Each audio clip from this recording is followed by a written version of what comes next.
Shouts out to those guys. Shouts out to your whole camp. Shouts out to for you bringing me here and all that shit. This is my first on-camera interview. This shit's crazy. Hell yeah.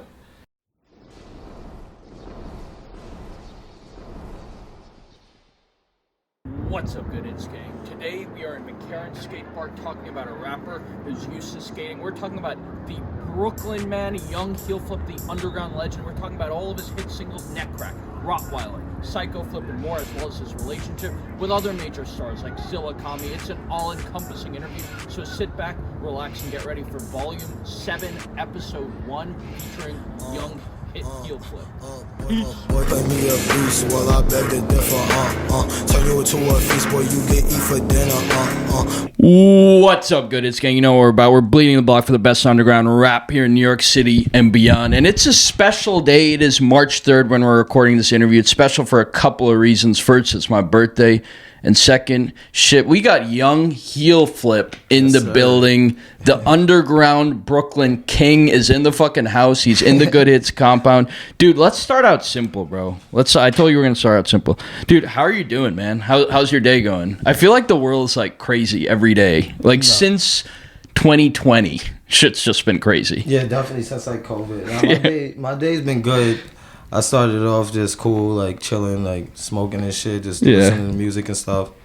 I'm feeling good though. Like I've been working a lot, like doing a lot of shows and like making a lot of music, filming a lot of videos. I'm just trying to stay consistent. Consistency is key. I feel that. Dude, yeah, I feel like it's since COVID, especially if you live in New York, it's like COVID, explosion of drill rap and music and all the shit that's come along with that. It's just like crazy out. Like, and then people are talking about this Ukraine shit. I'm like, bro, like, are we gonna make it to 2023? I have a lot of friends that are like Russian and Ukrainian and like peace for them, because like I done heard the stories like firsthand from them of like crazy shit that was happening like way before this and why they family moved out here and shit like that. And I was just like, it's crazy what's going on over there. But yeah, I feel like COVID like put everything on a freeze frame and everybody had to get creative in their house and like figure out a way of still being like a social media star, whatever you was pursuing without using the outside. Like we ain't have shows, we ain't have meetups, we ain't have none of that.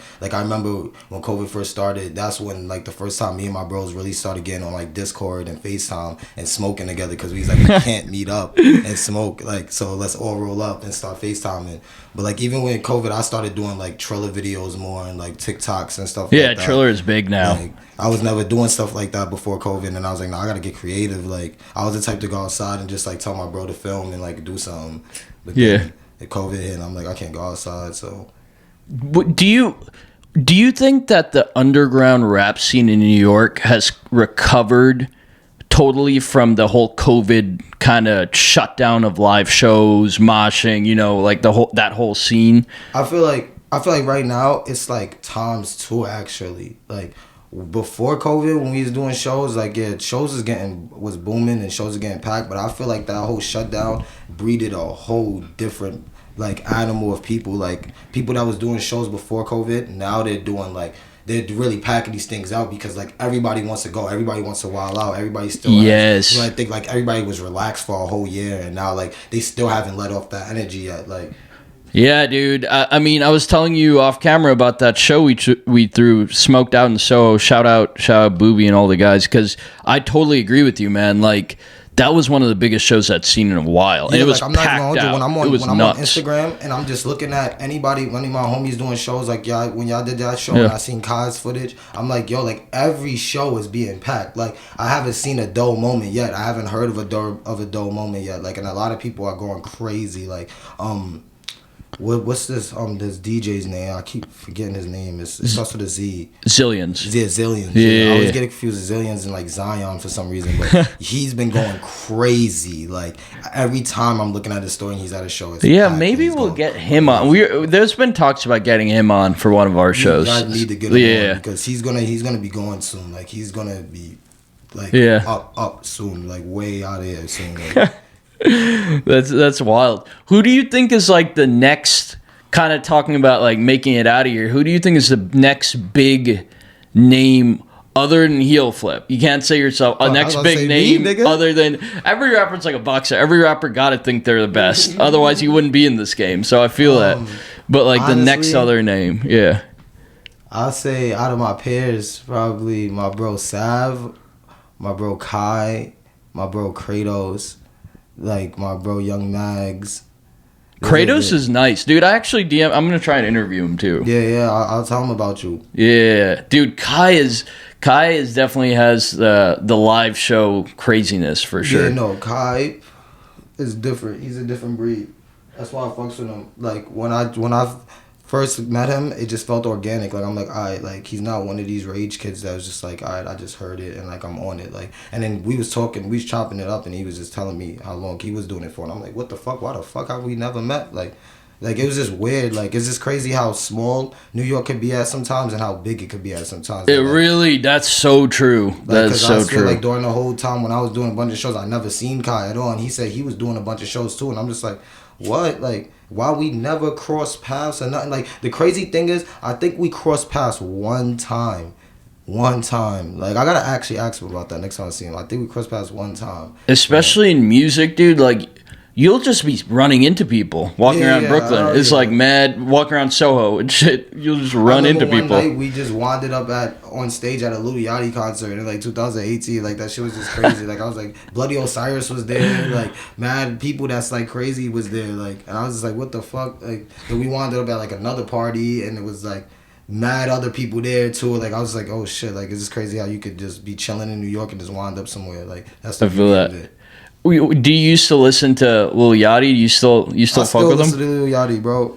Who would you say are your like major like musical influences? Like the type of people you listen to that kind of influence your sound, or maybe they don't and you just fuck with them a lot. Yeah. There's a lot of people that don't influence my sound that I just fuck with, but people that influenced it, I get my influence for like more outside of music and shit, like Nirvana, like fucking Slipknot, like fucking Bloodbath. Yeah, I see you rocking that Slipknot tee in a few visuals. I fuck with Slipknot heavy. Like they really like when I just look at how they did it and everything that they did for rock music in general, I'm just like, nah, like they're a crazy band. Like, and I know it's like cliche to be like a Slipknot fan, but like they're really like fucking good. Like when I was young, I was bashing them a lot. Like I was bashing a lot of different bands, but like those are ones that stuck with me. Like them, like Breaking Benjamin, like a bunch of Breaking Benjamin, yeah. But that's why I get like a lot of my vocal and like vocal delivery from is like songs like that. Like I think of like rap music, like it's easy to just rhyme words, but to really get complex with it and like really say something that kind of means something and can mean something in different ways to different people. Like I look at those people as influences, because when I was a kid listening to rock music, I didn't know the exact meaning of every song, but I was applying it to my lifestyle at the time. And right. I look at it the same way for like the little 11-year-old that's listening to my music compared to like a 21-year-old that's listening to my music. Like they could both be hearing the same thing, but apply it different ways to their lifestyle. I feel that. No, definitely. What would you say, like kind of going off that, what would you say is your favorite sound? Because I would say, are a pretty versatile artist. Mm-hmm. You know, we were talking about earlier. You have songs that remind me of like Joey Badass in that era. Yeah. Then you have like the more, I would say like mosh style of music, and then you kind of have songs that are sort of like mellow and stuff. Like what is it, like Viper, or what was that one song? Vipers with my bro Keep My Secrets. Yeah, bro, shouts out him, bro. That's another person I forgot to say on the Who Do I Think is gonna come on next. He's a different breed, bro. Yeah, Keep My Secrets is on that track. Yeah. He's a different breed, bro. But my like favorite style of music, it differs like on my mood and shit like that. Like some days I wake up and I want to listen to like this straight like singing music and shit. I like listen to like R&B and like plug and B shit, and then like the next like week I could be listening to nothing but like fucking like metal and shit like that. Then the next week after that, like it just goes on and on and on. But like I don't know, I just listen to different shit all the time. Yeah, I feel like I really like your sound where it's like on songs like Give It Some Time, Viper, like that more mellow, chill song. But if you incorporated elements of like the more mosh style randomly in the middle of a chill song, I feel like that would just be different. Like you randomly just started doing some scream like shit. It'd be crazy on some bipolar like, shit. That's what me and my cameraman, shouts out Nero, the director, that he shot like all my videos and shit. Like I got some with other filmers, but majority of my videos is with him.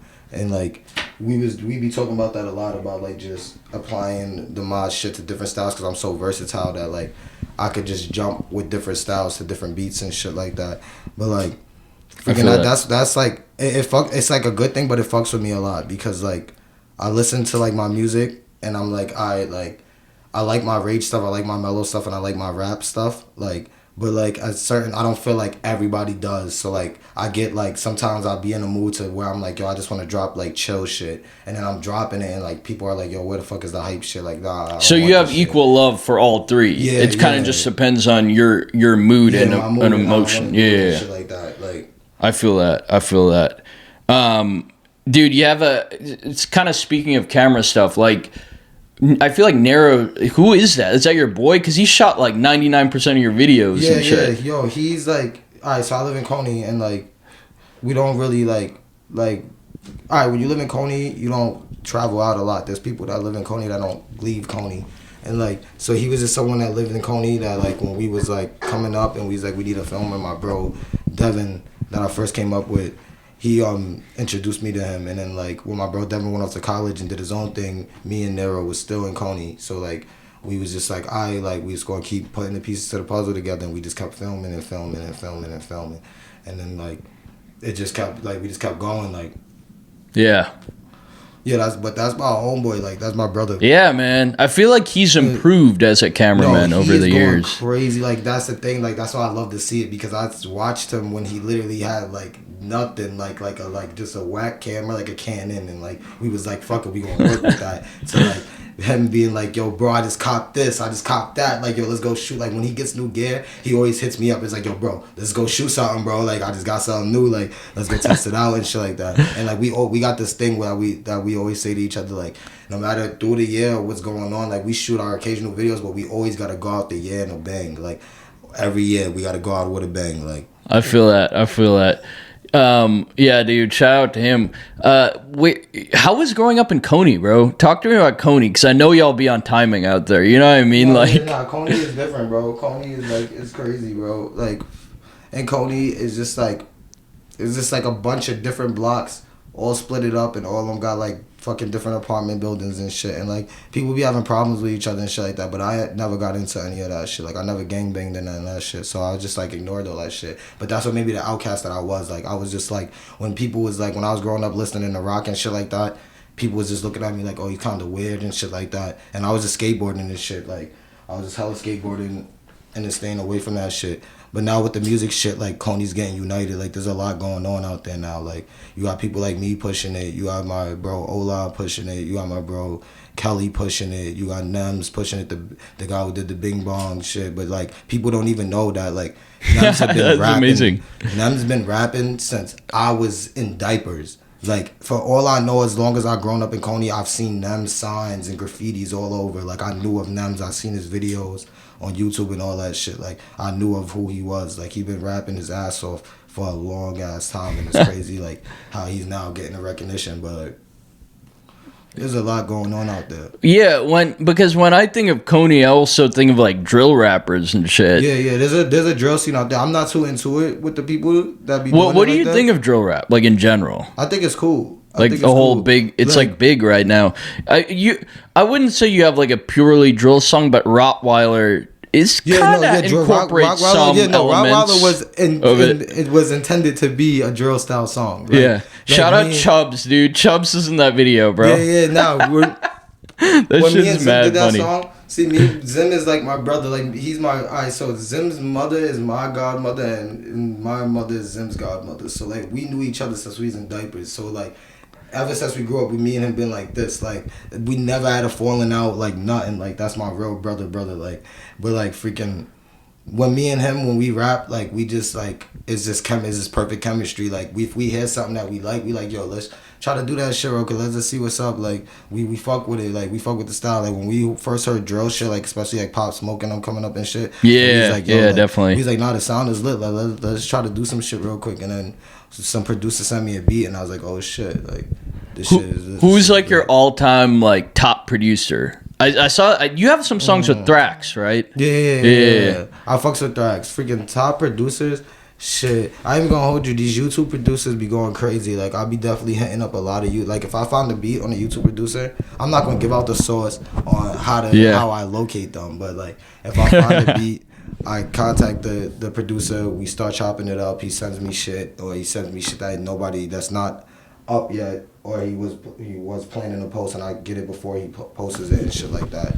And like, that's what I would give out to artists is like, if you like. It's nothing wrong with looking for tight beats, but if you fuck with that producer and you like the beat, he can obviously make that style beat again in the exact way that you like it. So like, don't go after the one that's on YouTube. Actually get in contact with him, give him some money, pay your producer. Exactly, dude. Get the beat I always tell rappers to pay for the beat because otherwise those beats just get passed around. Oh yeah, nah. That's the problem with drill. Like, no one wants to pay for anything. I get sent beats and I still pay the person. Like I still tell them like, yo, bro, like, I don't even feel right dropping it a full rollout without paying them because it's like I look at it like everybody. I want to be that person. Like I look up to like moguls like Jay-Z and shit like that. So like the lighter, I look up to people like that. So like how I see how they feed their people. Like I'll be like, yeah, that's how you want it to be. Like when it comes to like me doing a rollout of a song, me and the producer worked on it and shit like that. I want to give them some bread so that even if it's like I don't even get bread back from it, it's still like you got paid. I want you to be like, cause I already feel this lifestyle. I already feel what's happening. I already feel what's gonna happen and how we're gonna blow up. I want them to feel it too. So it's like if you put some money in your pocket and you finally realizing that some money could be made here, it's gonna get you to be more on your shit than let's do it. Like yeah.